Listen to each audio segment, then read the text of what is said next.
Good morning, students. In this lecture 35th of mechanics, we will study the elastic scattering in center of mass system. So, I have already told you about that what is laboratory system and what is center of mass system. So, in center of mass system, first of all, suppose that we have a incident particle m1 which is moving with the velocity u1, and this velocity u1, it is the velocity with respect to the observer of the lab system. So this m1, it is moving with the velocity u1.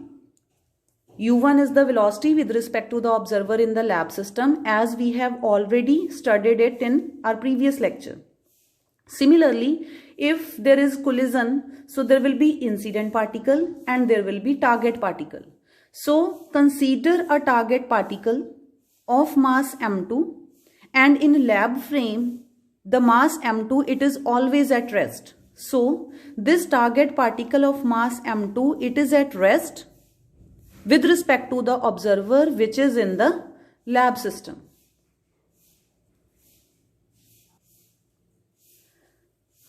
And now view this collision from the center of mass system. In center of mass system, as the two systems, they are different from one another. So the velocity of the same particles, it will be different in the two frames. In laboratory frame, the velocity of m1 and m2 will be different from the velocity of the two particles in center of mass frame. So as we are studying center of mass frame, so here suppose this m1, before collision, this incident particle, it is moving with velocity u1 dash.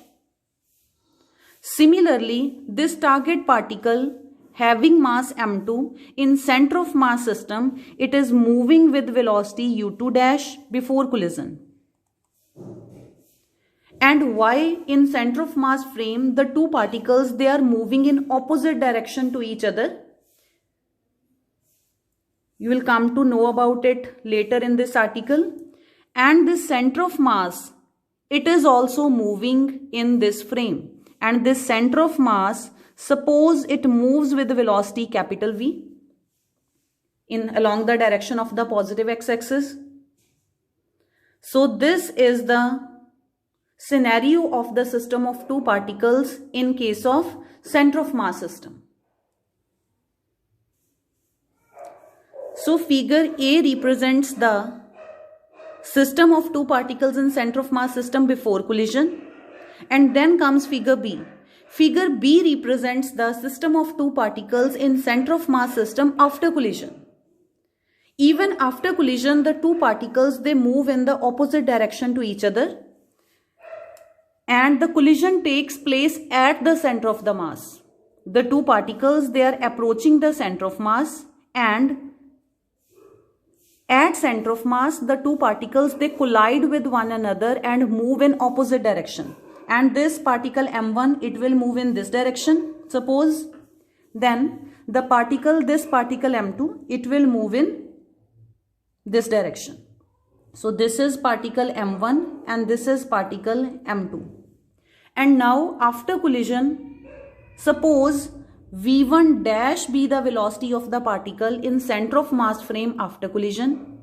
Similarly, let v2 dash be the velocity of the particle m2, target particle m2, after collision in center of mass system.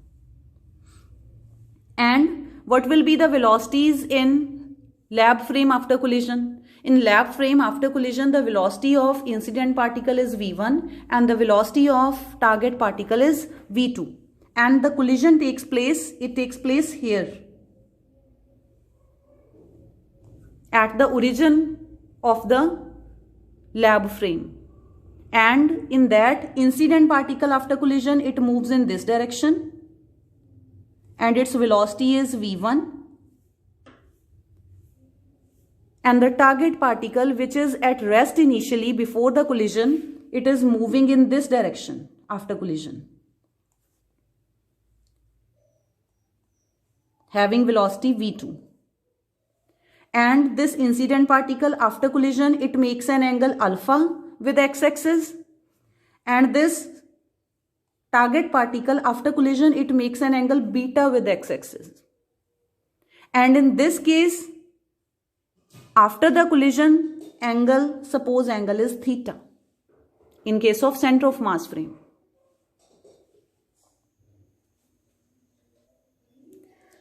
So figure A, it represents the system of two particles before collision in center of mass frame.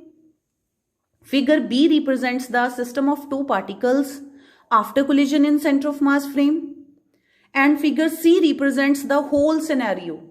Whole, the before collision, after collision in case of center of mass frame. So how it will be represented? Mass m1, it is moving with speed u1 dash along positive x-axis. m2 is moving in direction negative x-axis with velocity u2 dash.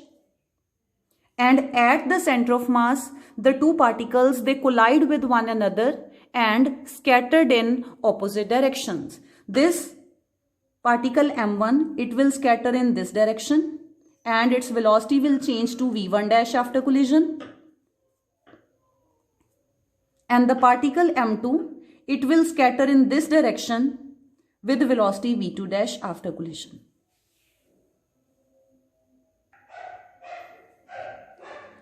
So, as we have already discussed in our chapter of central forces, that velocity of center of mass of the system of two particles having velocity u1 and u2 in lab frame. With respect to lab frame, what will be the velocity of the center of mass? If the velocity of the two particles is u1 and u2, then velocity of center of mass is given by this formula. We have already derived this formula in our previous chapter, m1 u1 plus m2 u2 upon m1 plus m2. But in lab frame, we know that this u2 is 0. This u2, it is equal to 0. So what will be the velocity of center of mass? It will be m1 u1 upon m1 plus m2. And suppose this is our equation number 1. Now from equation number 1, it is clear that the velocity of center of mass, it is in the same direction as that of the velocity of particle m1. Means center of mass will move in that direction in which the particle, incident particle m1 is moving. That is why as the direction of incident particle m1, it is positive x-axis. Similarly, because of this expression, the direction of motion of center of mass, it is also along positive x-axis. Then, in center of mass system, the velocity of the particle before collision, m1 is u1 dash, m2 is u2 dash. So what will be the relation of the two velocities in center of mass frame and in lab frame? What is the relation of the velocities? It can be derived by using these Galilean transformations. Here you have to just learn these expressions because Galilean transformations, we will study these in our next semester in detail. So according to Galilean transformations, before collision, the two velocities in lab frame and in center of mass frame, they are related by these expressions. u1 dash, it is related to u1 by this expression, and u2 dash is related by this expression. So it is equal to u1 minus what is the value of v? It is from equation 1 m1 u1 upon m1 plus m2. Take LCM, it will be m1 u1 plus m2 u1 minus m1 u1 upon m1 plus m2. This will be cancelled out, and what you will get, that u1 dash, it is equal to m2 u1 upon m1 plus m2. And here this u2 is 0 in lab frame minus what is the value of v from equation 1? It is m1 u1 upon m1 plus m2. This implies u2 dash, it is equal to minus m1 u1 upon m1 plus m2. And from, suppose this is our equation 2 and this is our equation 3. From equation 2, it is clear that u1 is the velocity of incident particle in lab frame and its direction is along positive x-axis. And from this expression, it is clear that direction of particle m1, incident particle m1 in center of mass frame, it is also along positive x-axis. And the direction of target particle u2 dash in center of mass frame, it is along negative x-axis from this equation 3. So from these two equations, what we can conclude? It is concluded that the two particles in center of mass frame before collision, they move in opposite direction to one another. Means they approach one another. They move towards each other.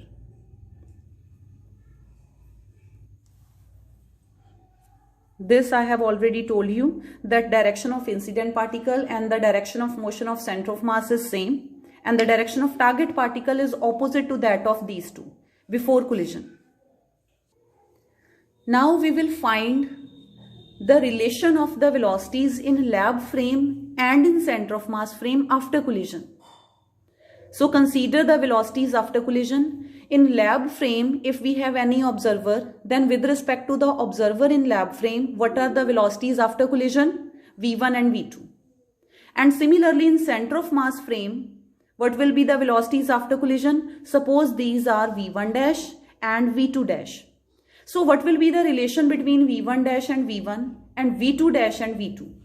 It is given by, again, Galilean transformations. So it will be v1 dash will be equal to v1 minus v and v2 dash will be equal to v2 minus v. And suppose this equation as equation 4th and this equation as equation 5th.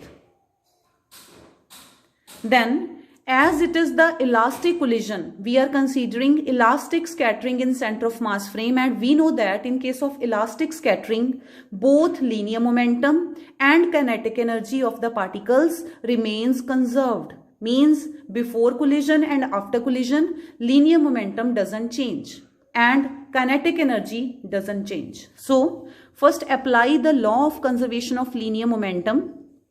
So this is the linear momentum before collision in center of mass frame. This is the linear momentum after collision in center of mass frame.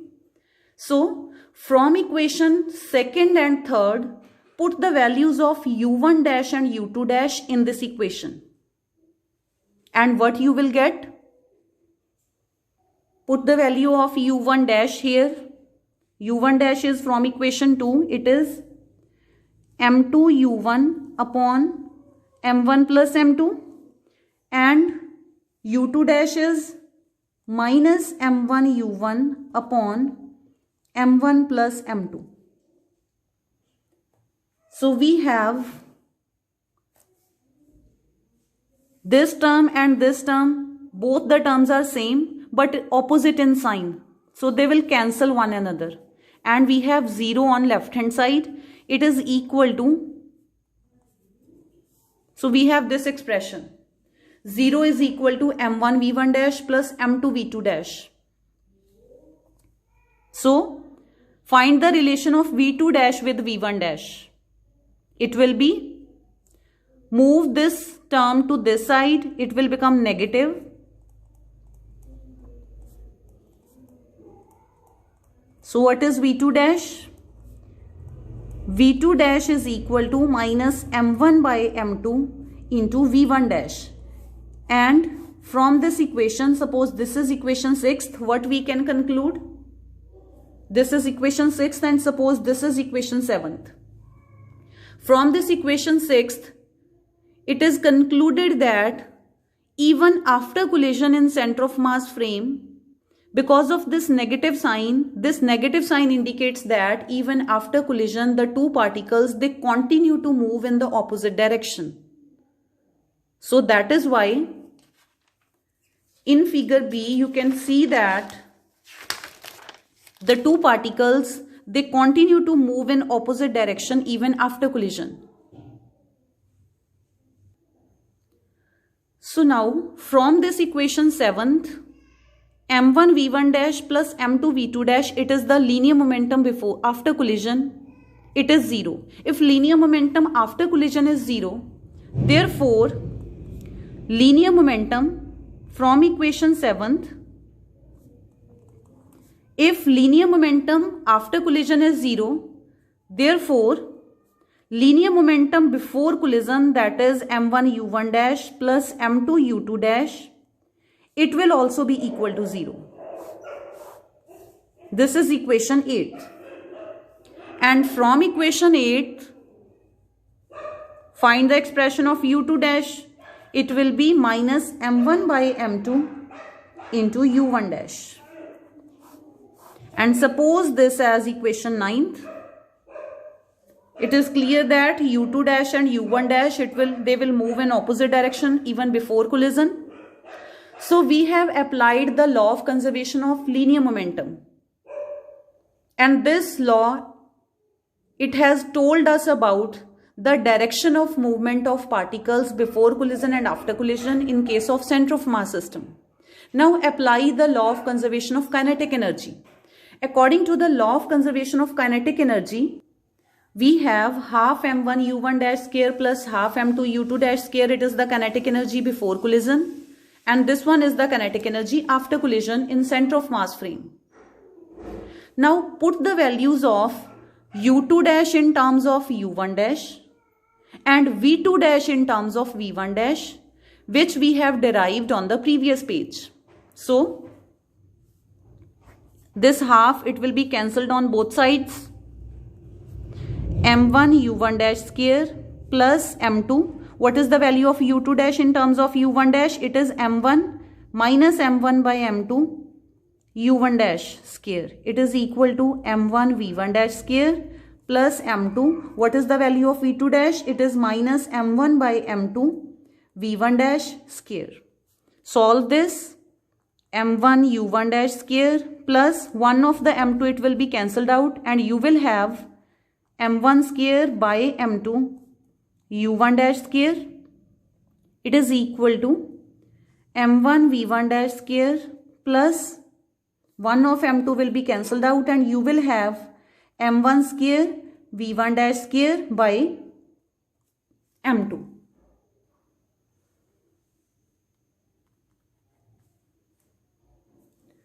So from this equation, left hand side we have m1 common and u1 dash square is also common.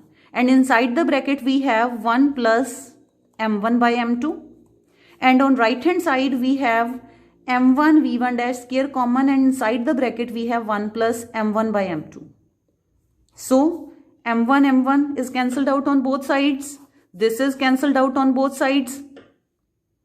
So we have u1 dash square, it is equal to v1 dash square. Means v1 dash, it is equal to u1 dash. And what this equation tells us? It tells us that the velocity of the particle, incident particle, before collision and after collision remains same in case of center of mass frame. It means in center of mass frame, the velocity of the incident particle, it doesn't change even after the collision. Then, now what will be the velocity of target particle? We know the relation that v2 dash, it is equal to minus m1 by m2 v1 dash, and v1 dash is u1 dash, and this relation, it is equal to u2 dash. We have derived this on our previous page. So v2 dash comes out to be equal to u2 dash. And what this equation tells us about? This equation tells us that the target particle, its velocity doesn't change after collision in center of mass frame. So the velocity of the particle, both the particles in center of mass frame, incident particle and target particle, it remains same before collision and after collision. It doesn't change. So this is all about elastic scattering in center of mass frame.